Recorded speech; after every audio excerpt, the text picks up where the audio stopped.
औज़ुबिल्लाहिमिनश्शैतानिर्रजीम। नशीन पर थोड़ा साइड में जाना भैया। तशरीफ फरमा देखो भाई मजलिस इत्तेहादुल मुस्लिमीन के अराकीन बल्दिया, साबिक़ अराकीन बल्दिया, कायदीन मजलिस, सुदुर व मोतमदीन व सरगरम कारकुनान मजलिस इत्तेहादुल मुस्लिमीन, बुजुर्गों, नौजवान साथियों और मेरी इज़्ज़त माब पर्दनशीन माँ और बहनों, इंतखाबात का वक्त है और इंतखाबी सरगर्मियां अपनी उरूज पर है और चंद घंटों बाद देखो भैया खिला रहा अपना हाथ इंतखाबी जो कोशिश होती है या इंतखाबी राय बनाने की एक मुहिम होती है, इंतखाबी मुहिम का इख्तिताम हो जाएगा और 30 तारीख के दिन अवाम अपने हक एदाए-दही के जरिए अपने पसंद के उम्मीदवार का इंतखाब करेंगे और वो उम्मीदवार आइंदा 5 बरस तक अवाम का नुमाइंदा बनकर उसकी नुमाइंदगी करेगा, उसके मसाइल को उठाएगा, उसकी आवाज बनेगा, उसकी तकलीफ को दूर करने की कोशिश करेगा और इन इंतखाबात में कई पार्टियां आज अपनी किस्मत आजमा रहे हैं, जिसमें भारतीय जनता पार्टी भी है, कांग्रेस भी है, भारत राष्ट्र समिति भी है और मजलिस इत्तेहादुल मुस्लिमीन भी है। तो आज आपको इस बात पे गौर और फिक्र करना होगा कि इन सारी जमातों में आपकी अपनी जमात जिसको आप कह सकते हैं वो कौन सी है? इन जमातों में कौन है जो आपके दरमियान में रहकर आपका नुमाइंदा बनने की अहलियत रखता है? वो कौन है जो बेबाकी से आपकी गुनहगार को इस काबिल समझा कि 6वीं मर्तबा भी मजलिस का उम्मीदवार बनूं और अब आपको फैसला करना है क्या अकबर ओवैसी आपकी नुमाइंदगी कर सकता है, करेगा या नहीं? ये फैसला जब करना है तो इस फैसले से पहले इस बात पर भी आपको गौर और फिक्र करनी होगी कि 5 मर्तबा हमने इस शख्स को वोट दिया, तो क्या इस शख्स ने हमारे वोट का हक अदा किया या नहीं किया? क्या इसने हमारी नुमाइंदगी की या नहीं की? क्या इसने बेबाकी के साथ हमारे मसाइल को पेश किया या नहीं? क्या हुकूमत की आंखों में आंखें डालकर हमारे हक को हासिल किया या नहीं? या मरूफ हो गया? आप बेहतर जानते हैं जिस्मानी कमजोरी जरूर है, सेहत की खराबी जरूर है, कई अदा खराब है, लेकिन अल्हम्दुलिल्लाह अकबरुद्दीन ओवैसी ने अपनी जिम्मेदारियों से कभी भी दूरी अख्तियार नहीं की या जिम्मेदारियों को ये बात कहकर दूर नहीं हुआ कि मेरी सेहत खराब है या मैं अलील हूं। हर वक्त हर महाज पर हमने काम किया। भैया आप कुर्सी उर्सी ना- हमारा काम आपके सामने 2004 में मजलिस इत्तेहाद अल मुस्लिमीन के फ्लोर का लीडर बना। तो फ्लोर लीडर मतलब ये कि फ्लोर में लीडर हूं, मगर मैंने अपने आप को अल्लाह बेहतर जानता है, कभी भी अपने आप को कोई लीडर नहीं माना, नहीं कोई बड़ा शायर माना, बल्कि मैं यही कहूंगा कि इस स्टेज पर बैठे कायदीन मजलिस मुझसे बड़े हैं, मैं इनसे छोटा हूं और मैं छोटे में ही खुश हूं और छोटा ही रहना पसंद करूंगा, बड़ा बनना पसंद नहीं करूंगा। क्योंकि मैं मजलिस इत्तेहाद अल मुस्लिमीन का सबसे छोटा एक कारकुन हूं, मजलिस का एक छोटा अदना सिपाही हूं और इन मुसलमानों का खादिम हो, खिदमत गुजार हो, इनके लिए जीता हो और इन्हीं के लिए इस दुनिया से रुखसत हो जाऊंगा।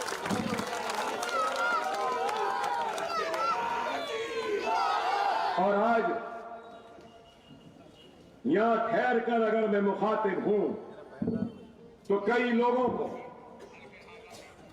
जो शाम होते ही काम क्या रहता है उनका, अकबर ओवैसी की तकरीर का पोस्टमार्टम करना, चैनलों पर बैठ जाना, once again Owaisi, once again Owaisi, Akbar Owaisi, ये बातें करना और फिर बोलेंगे कि अकबर ओवैसी मुसलमानों की बात कर रहा।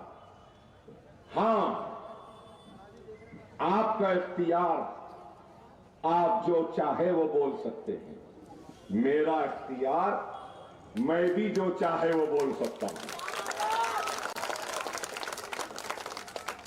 हिंदुस्तान की सियासत में हर किसी की आवाज है,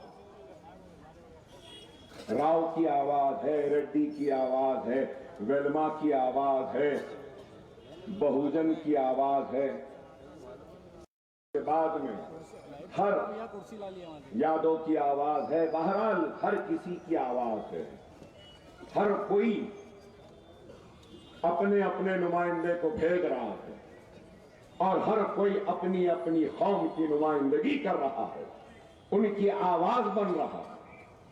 तो आज मुसलमान हिंदुस्तान की सबसे बड़ी अक़लियत है और मुसलमान सबसे पीछे है, सबसे पिछड़ा हुआ है, सबसे कमजोर है। और मैं दस्तूर पर हलफ लेता हूं, अल्लाह की कसम खाता हूं, मुंतखब होने के बाद तो एक रुकने असेंबली अवामी नुमाइंदे की जिम्मेदारियों में सबसे बड़ी जिम्मेदारी क्या है?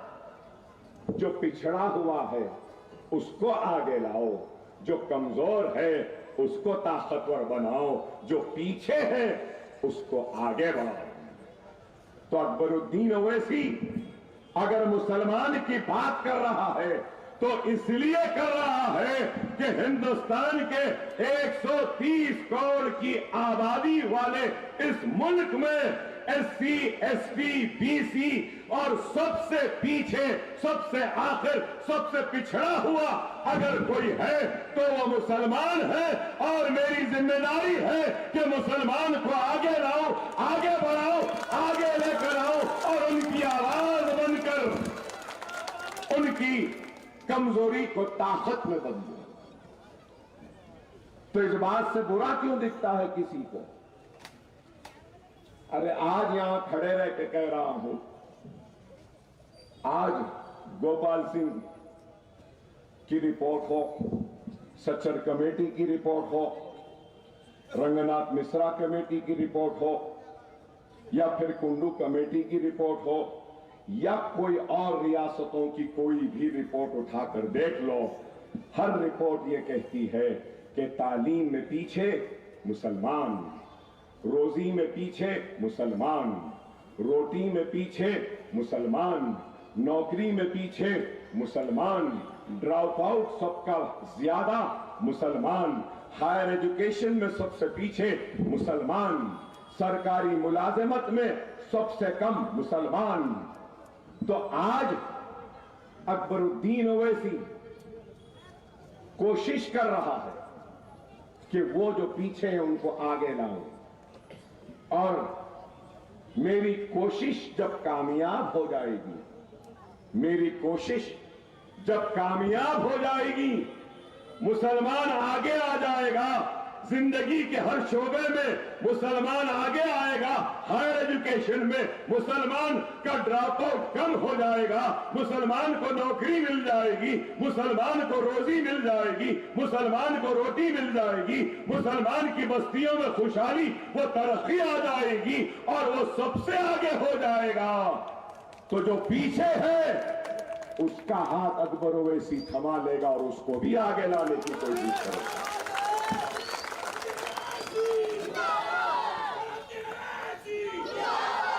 70 बरस से दायम हुकूमत करने वाले हुक्मरानों के दिल तंग थे, तंग दिली, तंग नजरी का सबूत गोपाल सिंह कमीशन है, सच्चर कमेटी है, मुसलमानों की पसमानदगी है।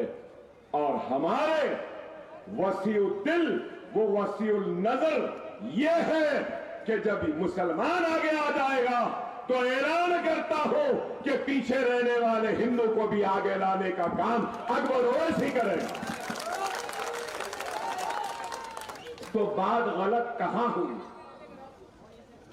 बात गलत कैसे हुई?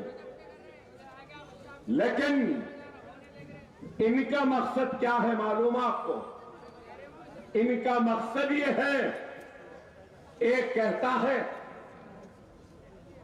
कि कांग्रेस मुक्त भारत, मुक्त मतलब हिंदी का लफ्ज, हिंदी उतनी मजबूत नहीं, कांग्रेस से नजात दिलाएंगे हिंदुस्तान को, फ्री रहेगी कांग्रेस से। मगर कांग्रेस आज क्या चाहती है? कांग्रेस ये चाहती है कि मुस्लिम रिप्रेजेंटेशन, मुस्लिम वॉइस, मुस्लिम नुमाइंदगी, मुस्लिम आवाज और मुस्लिम जमात मुक्त भारत करेंगे, ये वो चाहते हैं। क्या मतलब? मुसलमान की आवाज रहना तो गांधी भवन के गुलाम या गुलामटे बनकर रहना, नुमाइंदगी रहना, मगर गांधी खानदान के इशारे के बगैर मुंह नहीं खोलना। लेकिन मजलिस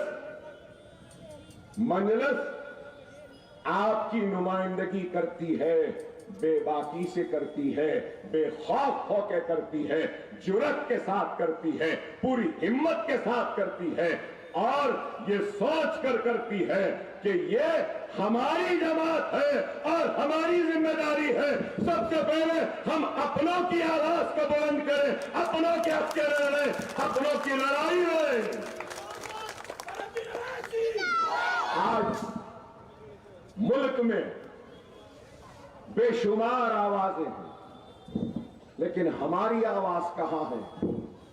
इस सियासी शोर शराबे में हमारी आवाज बहुत ही कम सुनाई देती। इस बात को समझिए, इस बात को गौर करिए। अगर आज जो लोग मजलिस इत्तेहाद अल मुस्लिमीन पर तनकीद करते हैं, मैं उनसे बड़े ही अदब, बड़े ही एहतराम और बहुत ही इल्तिजा के साथ एक ही बात कहूंगा। थोड़ी देर के लिए असेंबली में अकबरुद्दीन ओवैसी की आवाज नहीं है, समझ लो। मजलिस की आवाज नहीं है, समझ लो। तो फिर क्या असेंबली में हमारी आवाज कोई और है? कोई हमारी पुकार है? आज मेरे पास पूरे तफसीलात हैं। असेंबली की ही बात करूंगा। ये 5 वर्ष 18 से लेके 23 तक मजलिस तो बेशुमार क्वेश्चंस उठाई। मैं ये बात कहना चाहता हूं कि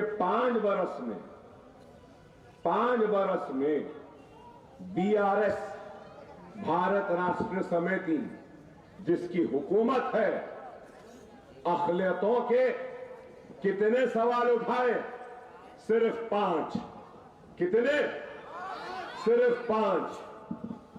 और ये कांग्रेस 5 वर्ष में मुसलमानों का एक भी सवाल नहीं उठाया, एक भी नहीं।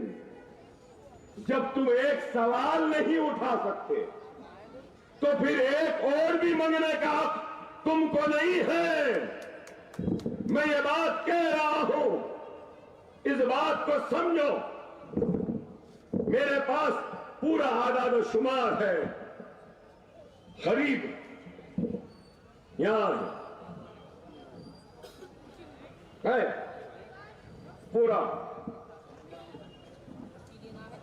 2019 में पहला सेशन हुआ असेंबली का।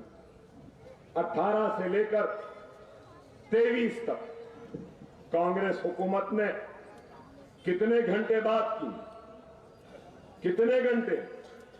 12 घंटे 12 मिनट। और मजलिस इत्तेहाद अल मुस्लिमीन 11 घंटे बात करी। 11 घंटे में हम किसकी बात करते हैं, मुझे बोलने की जरूरत नहीं है, आप जानते हैं। मगर इन्होंने 12 घंटे में किसकी बात की? क्या आपकी बात की? क्या आपके मसाइल पे बोला? क्या आपकी पसमानदगी पे बोला? क्या आप के अबतर हालात पे बोला? नहीं। ये क्वेश्चंस है। टीआरएस, मैंने 5 कहा था, टीआरएस ने 6 क्वेश्चन उठाए और कांग्रेस का एक भी क्वेश्चन नहीं। तो आप अंदाजा लगाओ कि आज हर किसी को हमारा वोट होना है, लेकिन किसी को हमारी क़यादत नहीं होना है। चाहे बीआरएस हो, चाहे टीडीपी हो, चाहे कांग्रेस हो, इनको मुसलमान का वोट होना, लेकिन मुसलमानों की क़यादत नहीं होना, मुसलमानों की अपनी आवाज नहीं होना, मुसलमानों की अपनी जमात नहीं होना, मुसलमानों का इत्तेहाद नहीं होना। खुदारा इस बात को समझो, खुदारा इस बात को समझो। आज ये लोग सिर्फ हमारे वोट के जरिए इख्तिदार हासिल करना चाहते हैं। क्या किया? मजलिस पर इल्जाम, मजलिस ऐसा करी, मजलिस वैसा करी, मजलिस कुछ नहीं करी। अरे भाई, 119 की असेंबली में 9 पे लड़ रही है, 110 तो है ना, 110 तो है ना। राव के लिए 110 है, रेड्डी के लिए 110 है, वेलमा के लिए 110 है, कापू के लिए 110 है, अरे बहुजन के लिए 110 है, हर एक के लिए है। जिसको लड़ना है लड़ लो, जिसको जीतना है जीत लो, मगर हम 9 पे हैं तो हम बर्दाश्त नहीं। आप गौर करो, 9 लड़ रहे तो बर्दाश्त नहीं, कहीं गए तो भी बर्दाश्त नहीं, नहीं गए तो भी बर्दाश्त नहीं। आप बताओ, गए तो बोलते हैं कि क्यों गए, नहीं गए तो बोलते क्यों नहीं गए। अरे सवाल तुम ही करते हो, फैसला पहले ये कर लो, जाने में फायदा है या नुकसान है, या नहीं जाने में फायदा है या नुकसान है। बस तनकीद करना है, इल्जाम लगाना है, तो ऐसा करे तो भी चैन नहीं, वैसा करे तो भी चैन नहीं। अब पूछते हैं, आप 9 क्यों लड़े? अगर 9 की जगह 90 लड़ते तो क्या जब चैन मिलता है इनको? मिलता? उस वक्त क्या बोलते? 90 क्यों लड़े?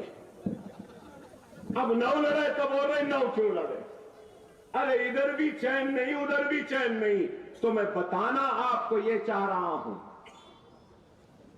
कि अल्लाह हर किसी के लिए एक काम मुकर्रर करता है, बासलाहियत बनाता है, उसको काबिलियत देता है, और काबिलियत के साथ उसको उस मनसब पे फायदा का एक क्लिनिक नजर आएगी। इल्म हासिल किया, काबिल बना, डिग्री हासिल की, व्हाइट कोट मिला, और उसके बाद इलाज करते करते अच्छा डॉक्टर हो गया।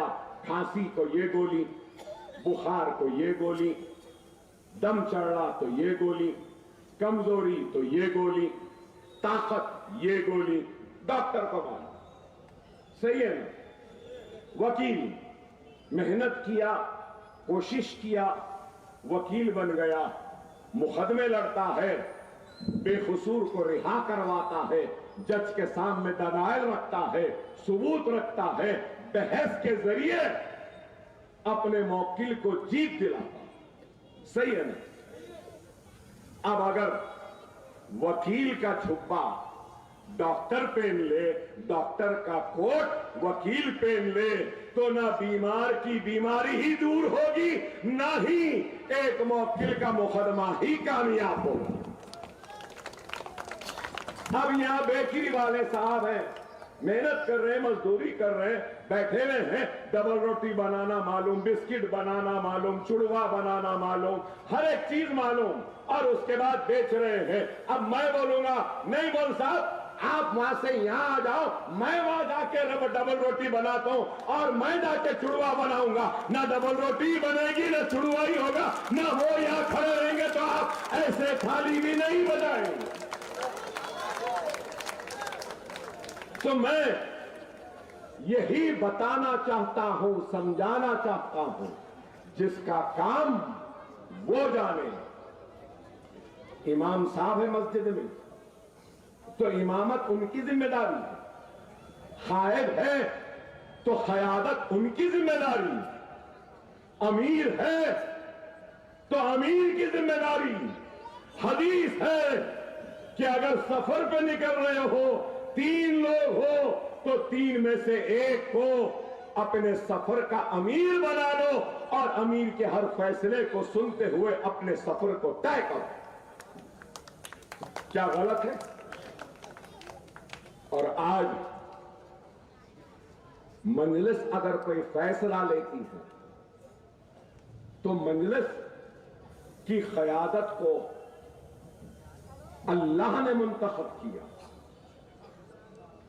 मैं कभी नहीं कहूंगा कि मजलिस की ताकत, मजलिस की ये क़ुव्वत, मजलिस की ये मोहब्बत को मैंने पैदा किया। नहीं, अल्लाह राजी था, अल्लाह करना चाहता था, इसलिए अल्लाह ने आपके दिलों में मोहब्बत को डाला, आपको मजलिस से वाबस्ता किया, और मजलिस से इत्तेहादुल मुस्लिमीन को इतना मजबूत व ताकतवर बनाया।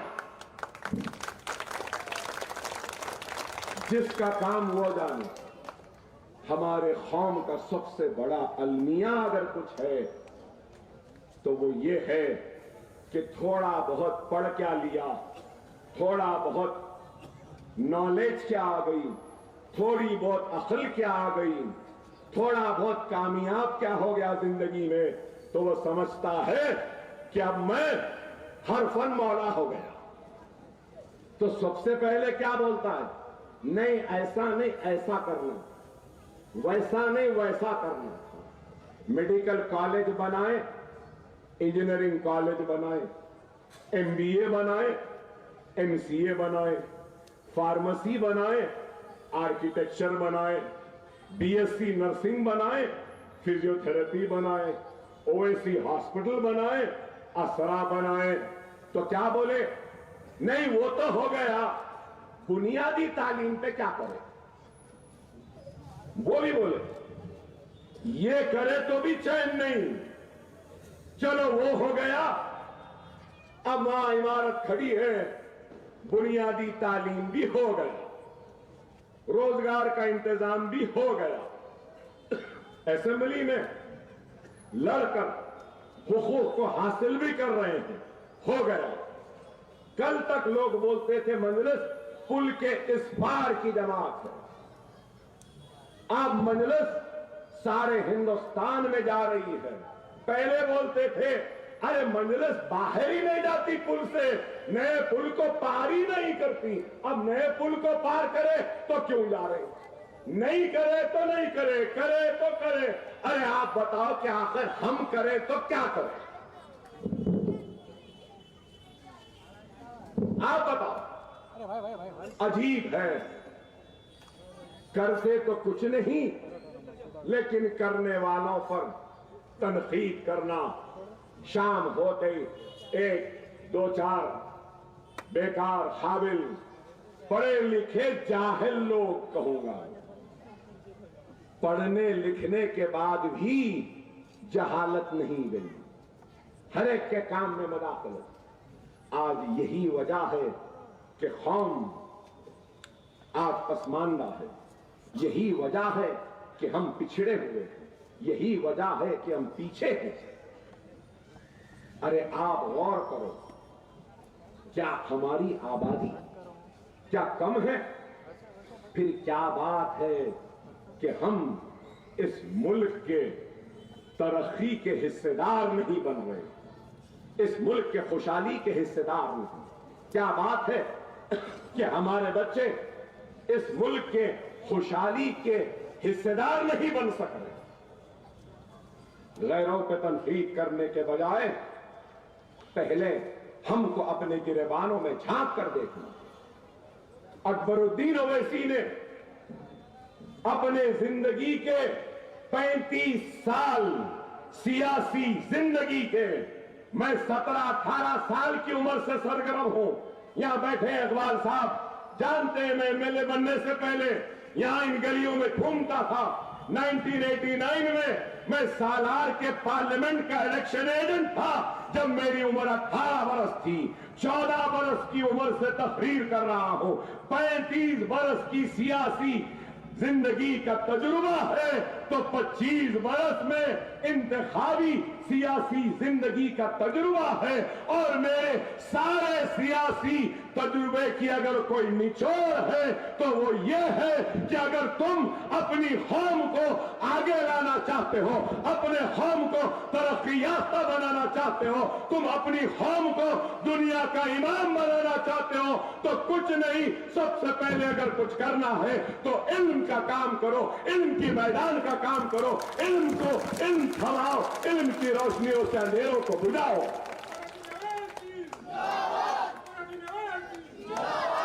इल्म आ गया, जहालत दूर हो जाएगी। इल्म आ गया, सोच बदल जाएगी। इल्म आ जाएगा, समझ बदल जाएगी। इल्म आ जाएगा, जहालत का खात्मा होगा। इल्म आएगा तो अंधेरे हट जाएंगे, नए उजाले आ जाएंगे। इल्म आ जाएगा तो नाकामी कामयाबी में बदल जाएगी। इसलिए अगर आज मैं तालीम के सुनता हूं, देखता हूं एक दिन स्कूल में गया, हाफिज बाबा नगर के स्कूल में गया। लंच का टाइम, सारे बच्चे अपने अपने डब्बों को खोलकर खाना खा रहे हैं। एक बच्ची है कि वो खाना नहीं खा रही। मैंने पूछा, बीबी आप क्यों नहीं खा रहे हैं? आपका डब्बा खोलो, आप भी खाओ। तो नहीं अकबर सर, नहीं मैं बाद में खाती हूं। तो फिर मैं फिर कर आया और देखा तो फिर वो बच्ची खामोश है। मैंने फिर से कहा उस बच्ची से, बीबी अपना टिफिन खोलो, तो वो बच्ची नहीं खोली। तो फिर से मैं इसरार किया तो वो रोने लगी। मैंने उसके आंसुओं को पोंछा और कहा कि डब्बा कहां है? तो वो डब्बा मुझे देती है। तो वो डब्बा खोलने पर उस डब्बे में कुछ नहीं था। तो वो बच्ची कहती है, अकबर सर मेरे वालिद को बहुत बुखार है, बीमार है, 8 दिन से काम को नहीं गए, इसलिए घर में खाना नहीं है। तो मेरी मां आज मुझे बगैर टिफिन बने के स्कूल को भेजी। अरे वो देखकर ये आंखें भर आई। तालीम का इंतजाम तो हो गया। अकबर ओवैसी, अब इन बच्चों के खाने का भी इंतजाम करो। इंशाअल्लाह ताला काम कर रहा हूं। बहुत जल्द इन 15,000 बच्चों को 3 टाइम का नहीं तो कम से कम 1 टाइम का खाना खिलाऊंगा। खाना नहीं खिला सका तो कम से कम 1 मौज खिलाऊंगा। 1 मौज नहीं खिला सका तो कम से कम 1 खजूर खिलाऊंगा अपने बच्चों को। खजूर नहीं तो कम से कम 1 अंडा तो भी खिलाऊंगा। अरे मेरी नीयत है। अरे आज ये काम हो रहा, नीट की फ्री, एमसेट की फ्री, आईसेट की फ्री, नाटा की फ्री, लॉसेट की फ्री, इंटरमीडिएट की ट्यूशन फ्री, 10th की ट्यूशन फ्री। ये तो हबीबनगर है की कामयाबियों में से सबसे बड़ी कामयाबी है कि ऐवान असेंबली में भी हमने आपके इस एमएलए ने लड़कर pre matric, post matric, MTF, RTF, overseas और टिमरीज स्कूल्स, ये सारे चीजों को हासिल किया। आज मेरे पास तफसील है, हर जलसे में कह रहा हूं, सबके सामने बयान कर रहा हूं और रख रहा हूं कि माइनॉरिटी का बजट 2004 में जब मैं मजलिस का फ्लोर लीडर बना तो 16 करोड़ था, आज 2200 करोड़ है। 2200 करोड़। न सिर्फ ये बल्कि अगर हम तफसीलात पे रोशनी डालेंगे तो हमको मिलेगा, वो कागज जरा दीजिए, कि 9.5 साल में सिर्फ तालीम पर 6,000 करोड़ रुपया सर्फ हुआ है। कितना? 6,000। किसने खर्च किया? 5,834। जो लोग पूछते हैं मजलिस ने क्या किया, सुनो। पोस्ट मैट्रिक पर 474 करोड़ 14,27,714 मुसलमान बच्चे और बच्चों को स्कॉलरशिप मिली। पोस्ट मैट्रिक की रियम्बर्समेंट ऑफ ट्यूशन 1,748 करोड़ रुपया सर्व हुआ। कितना? 1,748। कितने मुस्लिम बच्चे और बच्चों को मिला? 10,01,561। Pre matric scholarship 21 crore. कितने मुस्लिम बच्चों को? 87,225। सीएम ओवरसीज में 492 बच्चे London, America, Australia, New Zealand 20 lakh रुपए लेकर चले गए। कितने? 3,224। टिमरीज के 204 स्कूल पूरे 204 को जूनियर कॉलेज बना दिया गया। जूनियर कॉलेज के बाद में डिग्री कॉलेज भी बन रहे हैं। कौन बना रहा है? मजलिस बना रही है। CDM पर 14 करोड़ हरी 50,000 बच्चे इस्तेफादा उठाए। सिविल सर्विसेज ग्रुप 1 ग्रुप 2 के कोचिंग के क्लासेस जो पूरे थे उस पे 17 करोड़। तो जुमला 27,08,693 मुस्लिम बच्चों को तालीम के मैदान में 5,834 करोड़ रुपया सर्फ हुआ। क्या ये काम मामूली है? लोगों को तो सिर्फ यही पसंद आता है। मैं जानता हूं बहुत से लोग सोच रहे होंगे अकबर भाई आखिरी जलसा है, हम तो सोच के आए थे कि आप चाय चाय चाय चाय चाय का पानी, चाय की पत्ती, चाय का चूल्हा, चाय चाय बोले। नहीं, अकबरुद्दीन ओवैसी वो भी बोल सकता है, लेकिन आज मैं ये बताने आया हूं कि ये काम किसने किया, किससे अल्लाह ने करवाया, किसको अल्लाह ने उस मनसब पे फायज किया। अल्हम्दुलिल्लाह ये काम चंद्रायण गुट्टे के मुसलमानों के इस खिदमतगुजार, इस खादिम को अल्लाह ने मौका दिया कि ये काम करवा सको। ये है काम, ये है। शादी मुबारक पर 2,338, 2,76,000, फिर 1 लाख। बहरहाल बहुत सी चीजें हैं, बहुत सी चीजें। आप बोलेंगे अकबर साहब आप ये काम कराए। मेरे भाई एक चीज याद रखो, बाप को जो बाप नहीं बोलते हैं वो हमको अब्बा बोलते हैं। क्यों? क्यों? क्यों? इसलिए कि आपका इत्तेहाद है, आपकी वाबस्तगी है, आपकी दुआएं है और आपके इत्तेहाद की ताकत इस कमजोर नाथवान अकबरुद्दीन ओवैसी के साथ है। इसलिए जो बाप को बाप नहीं बोलते वो हमको अब्बा बोलने पे मजबूर हुए।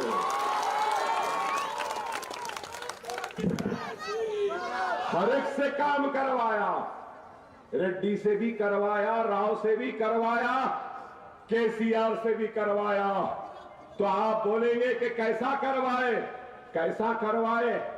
अरे मिसाल दे रहा हूं, खुल के नहीं बोल रहा हूं, समझ जाना, समझेंगे ना? एक सपेरा होता ना, बीन बजाता है, बजाता है ना, बजाते ही पूरे शाम बिलों में से निकलते हैं और बीन पे कैसा नाचते हैं? हाँ, यह बीन बज रही है, सांप नाच रहे हैं, वही सपेरे का नाम अकबरुद्दीन ओवैसी है।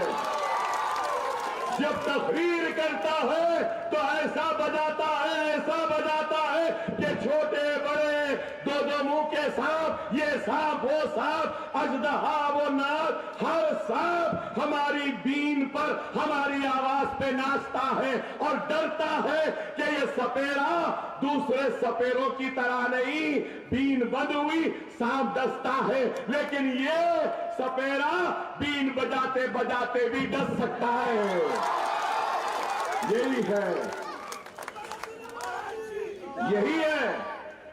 खुदारा समझो, बात को मेरी समझो। आज हमारे इस इत्तेहाद को कमजोर करना चाहते हैं। आप देखो क्या हाल है मुल्क का। घर वापसी, लव जिहाद, बीफ बैन, अज़ां पे बैन, मस्जिद के बाहर नमाज नहीं पढ़ना, पार्क में नहीं पढ़ना, शॉपिंग मॉल में नहीं पढ़ना,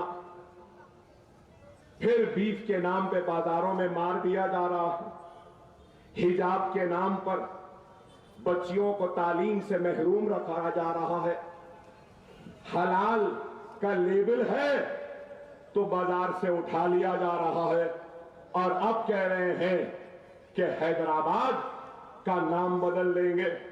हैदराबाद में चोरी होती है, लाइट की, पानी की।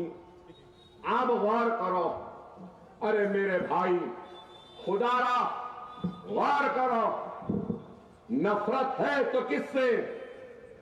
मैंने एक इलेक्ट्रॉनिक सिटी और आईटी का हब मंजूर करवाया। कहां पर?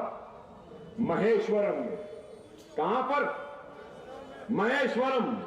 हजरत बाबा शरफुद्दीन साहब की पहाड़ी के वक्त के आरेजी पर चीफ मिनिस्टर असेंबली में उठ के बोले, अकबर भाई आप बोल रही बाबा शरफुद्दीन साहब की पहाड़ी पे हम बराबर वहां पे एक आईटी का हब लाएंगे, मुसलमानों को फायदा होगा, मुसलमानों को फायदा होगा। मतलब ये नहीं है कि सिर्फ मुसलमान ही का फायदा होगा। मेरा स्कूल है, मेरे स्कूल में, मेरे कॉलेज में मुसलमान ज्यादा हैं, लेकिन कुछ हिंदू भी आते हैं। क्या हम उनको हटा रहे? क्या हम उनको नहीं पढ़ा रहे? सलीम बेग साहब, हमने रक्षापुरम की एक बच्ची को इनाम भी दिया था 10th में। अब हमारी इंटरमीडिएट में भी एक बच्ची है गैर मुस्लिम। मैंने उस बच्ची से पूछा जाकर, my little daughter, my little sister, are you happy in this college? तो वो बच्ची बोली, Akbar sir, I am very happy, I feel secure, I feel safe and best of the education is being provided to me, thank you sir. हमारा दिल देखो कितना बड़ा है। अरे एक नहीं, 100 हिंदू बच्चे बच्चियां भी आएंगी तो अकबरुद्दीन ओवैसी का दिल दारुसलाम के दरवाजे, ओवैसी स्कूल ऑफ एक्सीलेंस के दरवाजे उनके लिए भी खुले हैं। क्योंकि अगर तरक्की आना है तो सिर्फ मुसलमानों की तरक्की हो गई तो पुराने शहर की तरक्की नहीं होगी। पुराने शहर की तरक्की चंद्रायन गुट्टे की खुशहाली में अकबरुद्दीन ओवैसी मुसलमान को जोड़ेगा, हिंदू को जोड़ेगा, सिख को जोड़ेगा, ईसाई को जोड़ेगा, सबको जोड़ेगा और सबको लेकर चलेगा। मगर ये कल का चाय वाला, आज का वजीर आजम कहता है कि मुस्लिम आईटी। आप देखो कितना तंग नजर है, कितनी तंग नजरी है। पुराने शहर में आईटी नहीं आ रही, आया तो अपीसमेंट। पुराने शहर में स्टेडियम आया, अपीसमेंट। पुराने शहर में दवाखाना आया, अपीसमेंट। पुराने शहर में बच्चों के स्कूल बने, अपीसमेंट। पुराने शहर में कुछ आया, अपीसमेंट।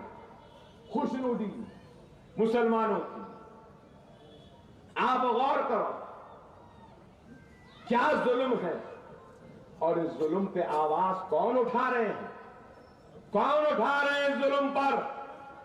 ऐवान पार्लियामेंट में तन्हा खड़ा होकर इनके सामने आंखों में आंखें डालकर बात करने वाले का नाम कोई और नहीं, आपका, हमारा हर दिल अजीज खाद नखीब मिल्लत बैरिस्टर असदुद्दीन ओवैसी है।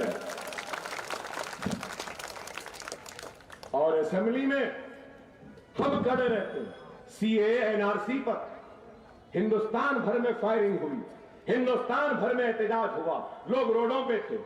हैदराबाद में, अरे यहां पे इत्तेहाद है, क़यादत है, जमात है और संघ परिवार आरएसएस वालों का जवाब है अकबरुद्दीन ओवैसी असेंबली में। इसलिए हमको रोड पर आना नहीं पड़ा।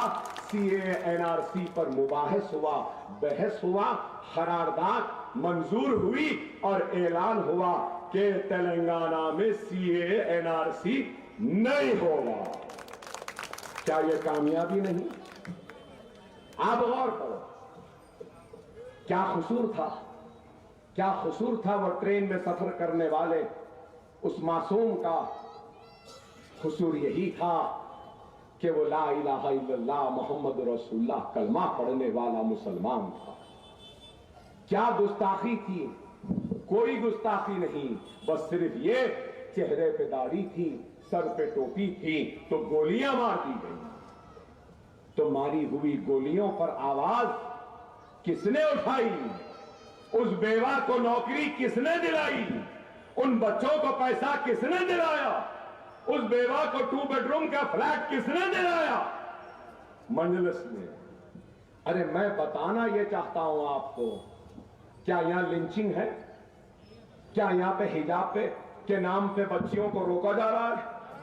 क्या यहां पे मक्का मस्जिद के बाहर सफों को बनने से रोका जा रहा है? क्या बागयाम की मस्जिद के बाहर भी जब मुसल्ली आ जाते हैं तो उनको गिरफ्तार किया जा रहा है?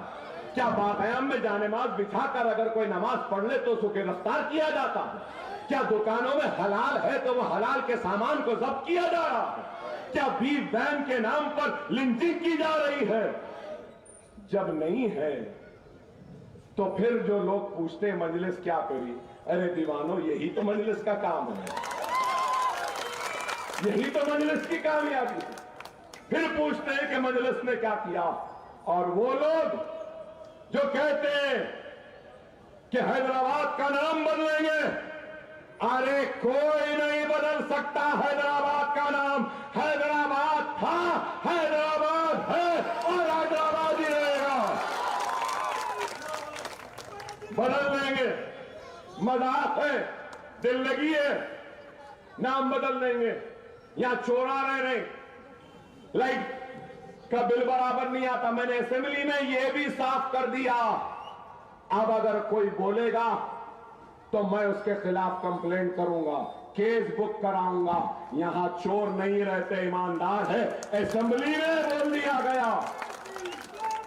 असेंबली में मिनिस्टर ने जवाब दिया, कहा कि 100% पावर सप्लाई जो हो रही है, 95% बिल्स आ रहे हैं, 5% वो लीकेजेस का पिलफरेज है, लेकिन वो चोरी नहीं है। जवाब ला लिए ना, आराम से जलाओ। है ना मजलिस? है ना मजलिस? है ना मजलिस? हम है ना? आराम से, इत्मीनान से।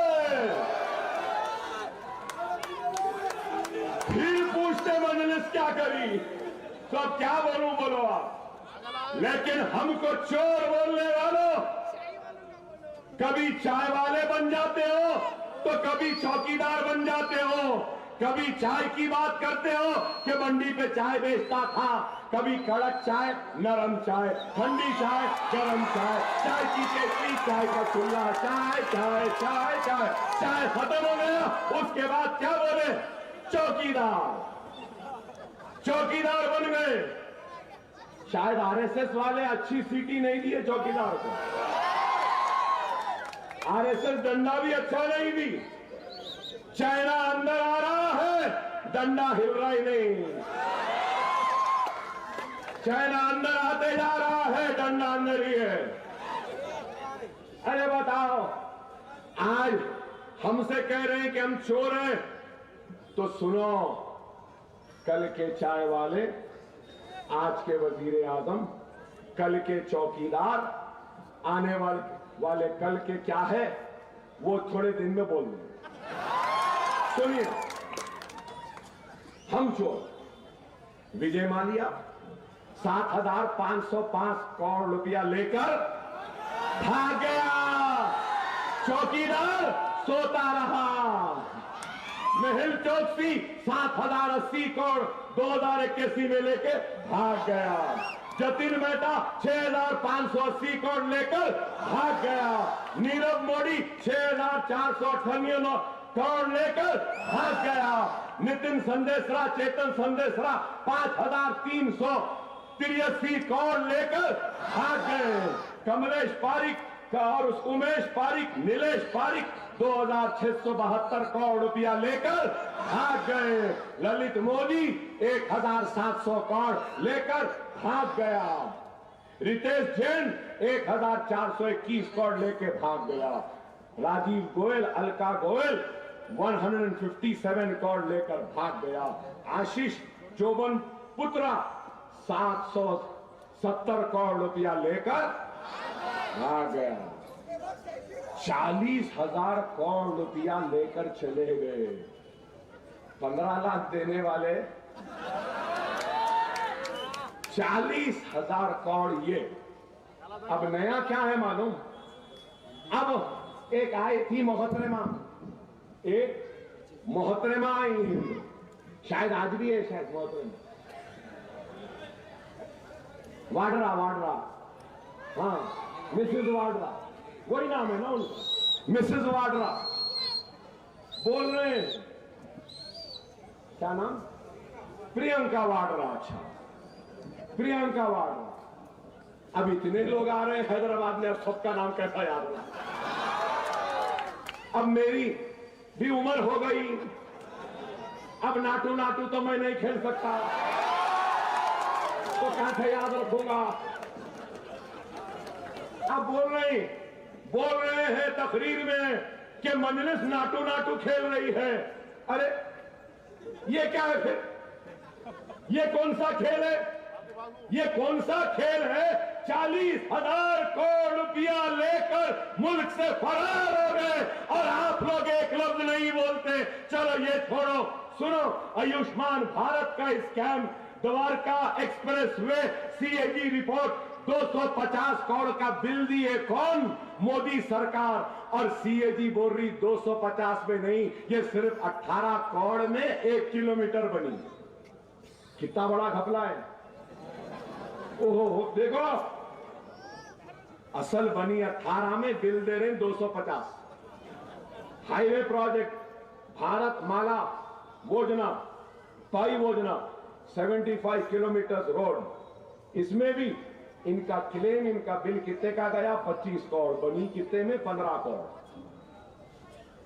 और फिर बहुत सारे हैं मेरे पास, वक्त नहीं है, नहीं तो फिर कोई चल के आ जाएगा, बोल देंगे अरे भाई आप बोलो, मैं तकरीर कर रहा हूं ना, आप मेरे को सुन रहे हैं ना, तवज्जो में है ना, मजा आ रहा ना, जबरदस्त है ना, आपकी हमारी गुफ्तगू है ना। डबल के कोई आ गया तो मैं क्या बोलूं? अब आयशा वाले को क्या भी बोलूंगा ना, यानी आइए तशरीफ लाइए बैठिए बोलूंगा। क्या मैं तशरीफ ला बैठो बोले वैसा हूं? अरे जैसा भी जो भी करा, बहुत कम करा। मेरा हक है, मैं बोल सकता हूं। 10 बजे तक परमिशन है, कोई आकर मेरी मीटिंग को डिस्टर्ब नहीं कर सकता, हलचल पैदा नहीं कर सकता। मैं अपनी आवाम से मुखातिब हूं, वक्त के दायरे में हूं, परमिशन के साथ हूं।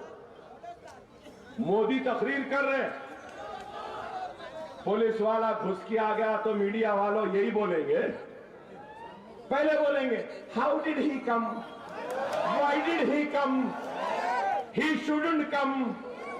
हमें तो नहीं, हमारा हाल ऐसा हो गया है मेरे भाई, हम आह भी करते हैं तो हो जाते हैं बदनाम, हम आह भी करते हैं तो हो जाते हैं बदनाम, वो खत्ल भी करते हैं तो चर्चा नहीं होता। बस यही कहूंगा कि वक्त और हालात की नजाकत को समझो, मुनज़्ज़म हो जाओ, मुत्तहिद हो जाओ, एक मरकज सियासी पे जमा हो जाओ। मजलिस इत्तेहादुल मुस्लिमीन आपकी मताए अजीज है, आपकी मेहनत, आपकी दुआएं, आपकी कोशिशों से बनी जमात है, और मजलिस की ताकत आपकी ताकत है, मजलिस की कमजोरी आपकी कमजोरी है। दुश्मन पूरे सरो सामान के साथ आ रहा है हमको तबाह करने के लिए। खुदारा मुनज़्ज़म हो जाओ, मुत्तहिद हो जाओ, एक हो जाओ। अभी 5 मिनट बाकी है।